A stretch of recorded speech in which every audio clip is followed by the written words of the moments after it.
पूजा घर में शंख रखने के नियम 2 मिनट का समय निकालकर जरूर पढ़ें। शंख रखना वास्तु के हिसाब से भी शुभ माना जाता है और जिस घर में नियमित रूप से शंख नाद होता है उस घर में लक्ष्मी जी का वास होने के साथ सभी वास्तु दोषों से मुक्ति भी मिलती है।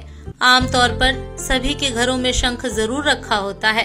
कुछ घरों में इसका इस्तेमाल विष्णु जी को स्नान कराने में तो कुछ जगह जल आचमन करने के लिए किया जाता है। लेकिन यदि आप घर में शंख रखते हैं तो आपको कुछ नियमों का पालन भी अवश्य करना चाहिए जिससे घर की शांति बनी रहे। आइए जाने घर में शंख रखने के कुछ नियमों के बारे में जिन्हें आपको भी जरूर जानना चाहिए। नंबर 1, घर में रखे 2 शंख। जब भी आप घर में शंख रखें आपको 2 शंख रखने चाहिए। ऐसा माना जाता है कि एक शंख को पूजा में इस्तेमाल किया जाना चाहिए और दूसरे शंख को बजाने के लिए इस्तेमाल में लाना चाहिए। हमेशा पूजा करने के लिए दक्षिणावर्ती शंख का इस्तेमाल करना चाहिए। इस शंख को पूजा पाठ के लिए अत्यंत शुभ माना जाता है। पूजा के लिए जिस शंख का इस्तेमाल कर रहे हैं उस शंख को भूलकर भी न बजाएं। हमेशा इस शंख में रात में पानी भरकर रखना चाहिए और सुबह इस पानी को पूरे घर में छिड़क देना चाहिए। ऐसा करने से घर के सभी वास्तु दोषों से मुक्ति मिलती है। नंबर 2, सफेद कपड़े में ढककर रखें शंख। ऐसी मान्यता है कि शंख को हमेशा इस्तेमाल के बाद ढककर रखना चाहिए। घर में जिस शंख की पूजा होती है उस पर कभी किसी बाहरी की नजर न पड़े। शंख को हमेशा इस्तेमाल के बाद पानी से धोकर साफ सफेद कपड़े से ढककर रखने से माता लक्ष्मी प्रसन्न होती हैं और घर को धन धान्य से भर देती हैं। नंबर 3, कैसे करें शंख की पूजा। शंख की पूजा करने का एक विशेष विधान है जिसका ध्यान रखा जाना जरूरी है। सबसे पहले स्नान कर साफ सुथरे कपड़े पहने।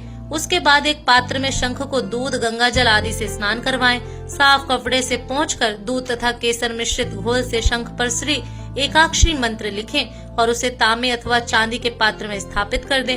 अब इस पर रोली, अक्षत और सफेद पुष्प चढ़ाएं। फिर धूप और घी का दीपक जलाएं। इसके बाद सच्चे मन से शंख का ध्यान करें। नंबर 4, शंख पूजन के बाद करें ये काम। पूजा के समय शंख में भर कर रखा गया जल का आरती के बाद छिड़काव करने से शारीरिक व मानसिक विकारों से मुक्ति मिलती है।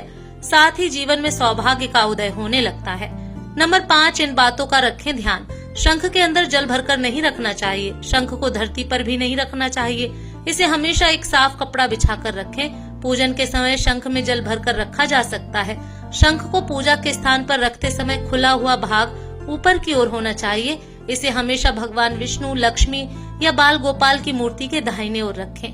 नंबर 6, धन की प्राप्ति के लिए करें ये काम। धन की प्राप्ति के लिए शंख को 108 चावल के दानों के साथ लाल कपड़े में लपेटकर तिजोरी में स्थापित करें। इससे आर्थिक स्थिति में लाभ होता है। नंबर 7, जमीन पर न रखें शंख। यदि आप घर में शंख रखती हैं तो ध्यान में रखें कि कभी भी शंख को जमीन में न रखें। कहा जाता है कि शंख लक्ष्मी जी और विष्णु जी दोनों को अत्यंत प्रिय है, इसलिए इसे जमीन में रखने से दोनों का अपमान होता है। इसलिए जमीन में शंख रखने की जगह इसे किसी स्टैंड या किसी पाटे पर रखें। नंबर 8, शिव पूजा में न करें शंख का इस्तेमाल। कभी भी शिव की पूजा में शंख का इस्तेमाल नहीं करना चाहिए। मान्यता है कि शिव जी ने शंखचूड़ राक्षस का वध किया था, तभी से शिव जी के लिए इसका इस्तेमाल वर्जित माना जाता है। वहीं शंख भी 14 रत्नों के साथ समुद्र मंथन में निकला है, इसलिए इसे लक्ष्मी जी का भाई माना जाता है। यही वजह है कि विष्णु जी की पूजा में शंख का विशेष रूप से इस्तेमाल करें।